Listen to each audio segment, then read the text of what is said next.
Speaking today, focusing brilliantly.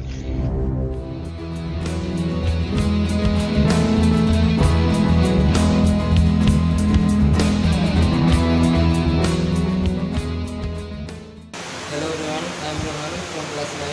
I read Roman Public School. My father's name is Ayub Ali, he is a teacher. My mother's name is Jannatul Firdaus, she is also a teacher. There are I also a teacher. I want to be a doctor in future. Today I am going to tell you about my Eid celebration. At first I get up early in the morning, then I go to washroom and get fresh.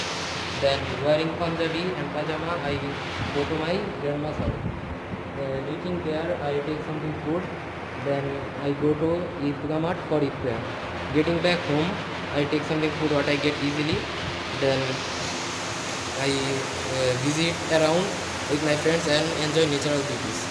Then I go to mosque for Juma prayer. Getting back home, I go to my friend's house and wish them Eid Mubarak, and also I wish my cousins and parents. Then I take my meal along with my parents. Then I take rest for 2 hours. Then I go to for mosque for Asr prayer. And getting back home, I take something food and taking something rest. I get back and that's all.